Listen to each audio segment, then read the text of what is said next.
In the Muslim holy book, the Quran, there are beings mentioned that were created before humans, and under normal circumstances, humans are not able to perceive or see them.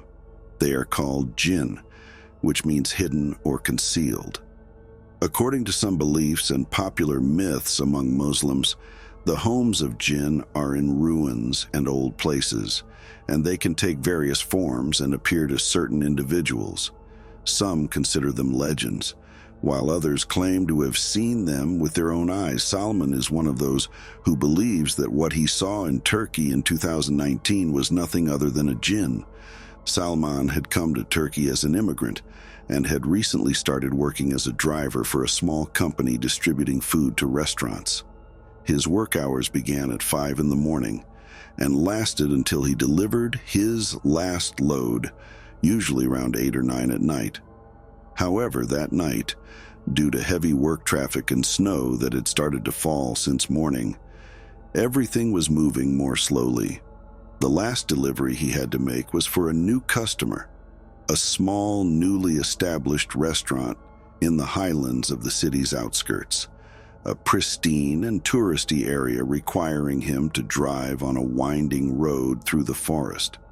Only 15 kilometers from his destination, the fuel light on his car came on, forcing Salman to stop at a small old gas station by the road where there was no one except him. The gas station attendant was a skinny, grumpy old man who barely responded to Salman's questions. But as Salman was about to leave the gas station, the old man said something strange. "Whatever you see on the road, don't stop, just keep driving." This was the only thing the old man said when he realized Salman was a stranger and had to deliver his cargo to the restaurant on the hilltop at night. But even stranger than the old man's words was the look in his eyes when Salman jokingly said, "No fool except himself would be on the road at that time of night in such heavy snow." The old man's look had only one meaning. He wasn't talking about humans. When Salman entered the forest road, it was past 11, and the only sounds were his favorite radio program and the creaking of one of the car's worn-out wipers that needed replacement. The snowfall and narrow road forced Salman to drive very slowly and keep his eyes on the road, except for a brief moment when he saw the restaurant's lights in the distance and opened the dashboard to get the invoices. Those few seconds were enough for Salman to have the strangest experience of his life. The dashboard was cluttered as usual, and despite Salman's hard knocks, it wouldn't close. This made Salman focus on the dashboard to see what was preventing it from closing. It was his spare house key, which he always kept in the dashboard. As he was looking at the dashboard and trying to push the key inside, he noticed something strange in the passenger side window. A woman's face. The woman's face was so close to the car window that Salman instinctively turned the steering wheel in the opposite direction and slammed on the brakes. Despite the low speed, the car skidded a bit and stopped. He thought he was mistaken, as it was impossible for someone to be on the road at that time of night in such a snowstorm. Besides, both sides of the road were covered with forest trees, and what he had seen was probably the branches of one of the trees. But when he looked in the car's rearview mirror, his gaze froze in astonishment. There was a woman in a white dress standing by the roadside amid the heavy snowfall, the only thing distinguishing her from the snow-covered surroundings being her straight black hair. The woman stood motionless by the roadside, staring at Salman in the mirror. Salman quickly got out of the car. He was only 10 meters away from the woman, but the heavy snowstorm made it hard to see. As Salman moved towards the woman and called out to her to see if she needed help, she paid no attention to him. The thin dress she was wearing, which was entirely inappropriate for the cold and snow, was strange to Salman at that moment. The blizzard was so intense that Salman had to cover his eyes with his hand for a moment. But when he reached the spot where the woman had been standing, no one was.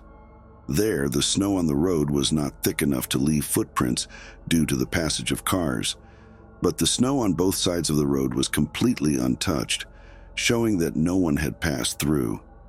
Salman's astonishment grew when he heard from the restaurant workers that there were no towns or villages in that area.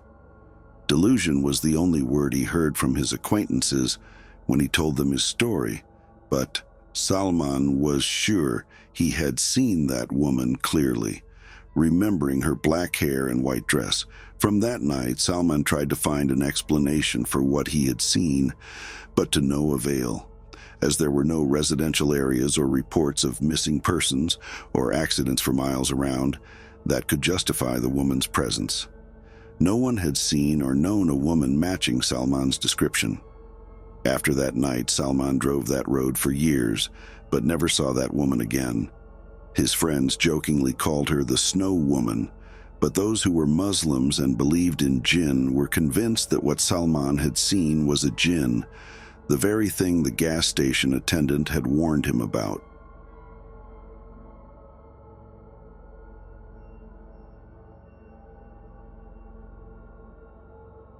In 2007, Majed was 25 years old and working as a teacher in a small town south of Baghdad. He was about to get married, and to save money for his wedding, he chose to live in a cheap apartment. The apartment was on the second floor of an old 2-story building, and the first strange thing about it was a large message painted in red on the brick wall. "There are jinn here." Majed had heard about the superstitions of the local people and their strange experiences with jinn, so he paid no attention to the message. However, he soon began to notice inexplicable events occurring in the house, starting with unusual sounds. The first incident happened only a few days after moving in when Majed came home to find the shower running. He was sure he had checked everything before leaving in the morning, but now the sound of water could be heard all over the place. Rushing to the bathroom, he found not only the faucet off, but the floor completely dry. He thought the sound must have come from a neighbor's house until he realized that the strange noises were not confined to his apartment. A pregnant woman and her young husband lived on the first floor and had repeatedly complained to Majed about the noise from his apartment. Not just the sound of running water for hours, but also loud talking and laughter. What puzzled Majed was that he had not been home during those times, and the house had been completely empty. As a teacher, Majed resisted the idea of jinn and supernatural forces until one night when he experienced something that defied all of his logic. This incident occurred while he was fully awake and alert. That night, Majed had done some home exercises and, exhausted, was lying face down on the floor when he felt a strange sensation that he was not alone in the room. Though he was sure he was alone, he lifted his head and looked around. Seeing no one, he tried to ignore the feeling, but within seconds, he was overwhelmed by fear. Majed tried to get up but felt the heavy weight of a body on his back, as if a heavy person was sitting on him, preventing him from moving. His attempts to rise and turn were futile. At that moment, he thought it was a burglar, but the real terror began when he managed to slightly turn his neck and look behind him. Majed got goosebumps. He saw no one, even though he could feel the weight on his back and was unable to move. He couldn't breathe and felt like he was dying. Then the whispering started. Majed clearly heard whispers in his ear which he couldn't understand, except for the repeated sounds of the Arabic letters Ha and Ka. He didn't know how long the whispers lasted, but as soon as they stopped, he suddenly felt lighter and everything returned to normal. Majed quickly turned around, panting and trying to see something. He still isn't sure if what he saw in that split second was real or a hallucination brought on by the shock. But he saw a large brown mass disappearing into the darkness of the room where the bathroom was located. Majed couldn't sleep that night and left the house for good a few days later. The incident lasted less than a minute, but even after 17 years, the memory still terrifies him.